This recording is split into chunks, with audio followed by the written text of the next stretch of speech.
We are working on day 3 and day 4 today. We are going to focus on rearranging formulas and a little bit more advanced that involves a fraction. So when the question says solve, that means we are solving for x, or we are isolating for a variable. So in this case, it's y is equal to x plus a. For number 1, we're solving for x, so I want x to be alone. So I'm going to bring positive a to the other side. So every time you move from one side to another side, across the equal sign, you switch the sign to opposite equals x. So x is equal to y minus a.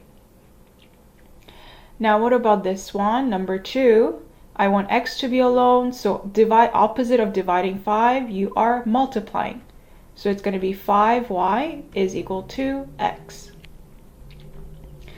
Now what about number 7? So again, I'm going to move positive 7 to the left side. I want x to be alone. So y minus 7 equals negative 2x. Now what's in front of x? Negative 2. So we're going to divide every term by negative 2. So it cancels out. Therefore, x is equal to, I'm going to just put x on the left side. X is equal to, there's invisible 1 here, right? So it's negative 1 over 2y. And then negative and negative becomes positive 7 over 2. So I left it in a fraction just so that I get an exact answer. What about number 8? Number 8, it's saying we have a bracket here. So what you could do, there's 2 ways to do it. You could distribute it, or I'm going to divide both sides by 2. So it cancels out. So x plus a is equal to 1 over 2y, or y over 2. And then I'm going to move a to the other side. So x is equal to 1 over 2y minus a. Okay, so that's my final answer. Now, if you take a look at number 11, when you have fraction equals a fraction, what you can do is you can cross multiply. So I'm going to cross multiply. So therefore, x, b is equal to a times, don't forget a bracket, it's an expression, y plus z. Now, what is x with? It's with b. So I'm going to divide both sides by b, so it cancels out. So therefore, x is equal to a y plus z over b. Okay. Now, let's take a look at number, let's see. Don't worry about number 13. Okay, don't worry about it. Okay, so let's take a look at number 12. Okay, so for number 12, we're isolating for x. So I'm going to move positive 2y to the other side. So 1 over 3x is equal to 3z minus 2y. Now what's in front of x? Which is 1 over 3. So we're going to divide both sides by 1 over 3.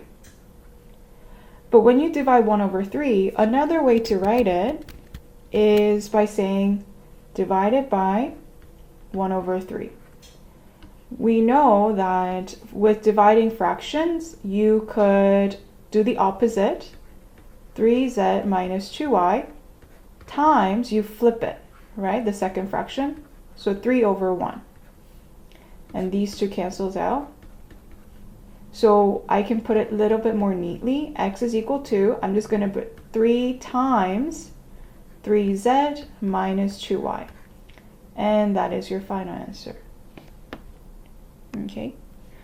Now let's do a little bit more of a challenge for different letters this time.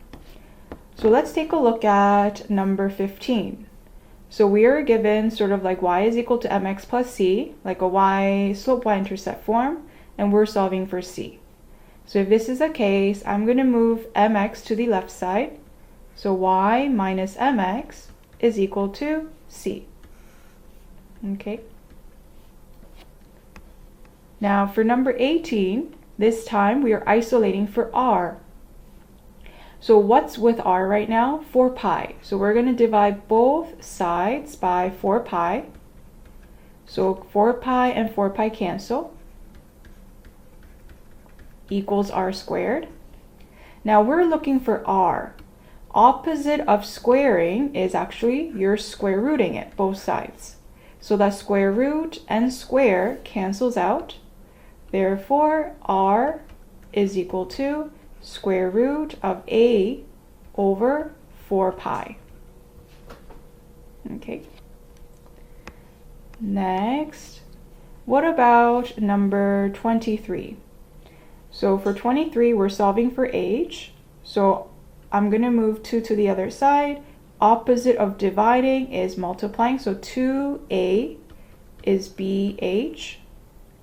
And then I'm going to divide both sides by b. So h is alone. Therefore, h is equal to 2a over b. Okay. Now, let's take a look at number 25. So for 25, we're solving for h here. So let's move the whole one term, 2 pi r squared, to the left side. So a minus 2 pi r squared is equal to 2 pi rh. And now we are going to divide both sides by whatever it's in front of h. 2 pi r, and 2 pi r to all the terms. So it cancels out. And for here, it also cancels out with 2 pi, and r squared divided by r, it becomes 1, right? You subtract the exponent using exponent law. Therefore, h is equal to a over 2 pi r minus r, because all of them canceled out here except for r. Okay, so you could rearrange the equation so that a variable h is on the left side. Okay, now, so if you take a look at number 27, it says, the science teacher wrote 3 equations on the board that relate velocity, distance traveled, and the time to travel the distance on the board. 1, 2, and 3. Now, would you need to memorize all 3 equations, or could you just memorize one? Explain your reasoning. Okay, so these 3 equations are exactly the same equation, but they just rearranged it. So all you need to do is you just need to memorize only one. Why? Because, so for example, if v is equal to d over t, to get d, all I need to do is move t to the other side, which is multiplying. So v times t is equal to d, which is number 3. Right? Or if I'm isolating for t, then all I need to do is divide both sides by v. So v cancels out. So t is equal to d over v, which is equation 2. So all you need to do is just memorize one of the equation, and then you will be able to rearrange for isolating for a variable. Now let's do a little bit more complex with day 4, rearranging formulas. So for number 1, we are solving for x here. So right now I have ax, so I'm going to move positive 3b to the right side. And what's in front of x? A. So let's divide everything by a. So therefore, x is equal to 2f over a minus 3b over a. because it cancels out. What about number 4? For number 4, I'm going to move 4 to the other side. So opposite of dividing 4 is multiplying. So it's 4c. And then let's move positive b to the right side. So x is equal to 4c minus b. Now, what about number 7? So number 7 is an interesting one. It's a little bit more of a challenge. So what I would do, so you are solving for u here. So what I would do is I want u to be alone first. So let's move positive 1 over v to the right side. So 1 over u is equal to 1 over f minus 1 over v. And then make the common denominator. So the lowest common denominator here is FB, because I'm trying to make one expression. So 1 over u is equal to FV. So I'm going to multiply first term with v at the top and the bottom. So it's v minus, and the second term I'm going to multiply both top and bottom with f, like this. Now that I have a fraction equals a fraction, what I'm going to do is cross multiply. So when you cross multiply, it's u times, don't forget the bracket, v minus f, equals 1 times fv. Now, what's with u right now? It's v minus f. So we're going to divide both sides by v minus f so that it cancels out. So therefore, u is equal to fv over v minus f. So number 7 is a little bit of a challenging one. Okay, so always try to isolate for a variable alone. And if you have a fraction, find the common denominator so that you can make a fraction equals fraction, so you can cross multiply. Okay, now what about for number 11? Number 11 is a good one. So I'm solving for d, so therefore I'm going to move g to the other side. So right now it's multiplying, so opposite of multiplying is dividing, so f over g is equal to md squared. Now, again, what you could do is you could cross multiply here. Okay, so then it's going to be g times is equal to fd squared. Now let's divide everything by f so that it cancels out. Now, so I have g over f is equal to d squared. Now, opposite of squaring is square rooting. So square root and square cancels out. Therefore, you have d is equal to square root g divided by f. Okay. Now let's try number 15. Or actually number 13. I really like number 13. So for number 13, we are solving for b1. In this case, let's move 1 over 2 to the other side. Okay. So if I move 1 over 2 to the other side, you are multiplying by 2, right? Because it's divided by 2. So it becomes 2 times a equals h b1 plus b2. And then let's divide both sides by h, because I want b to be alone. So therefore, it's going to be 2a over h is equal to b1 plus b2. And then let's isolate for b1 so that b2 is on the left side. So 2a over h minus B2 is equal to B1. And that's how you isolate for it. Okay. Now this time we are going to work on word problems. Okay. So let's take a look at number 17. Number 17, in an electrical circuit, the formula relating power I and resistance R is P is equal to I squared R. Rearrange this formula to make the subject R is equal to, or for B, I is equal to. So what it's saying, let's rearrange so that R is by itself. So right now we have P I squared R. So I'm going to divide both sides by I squared. So it cancels out.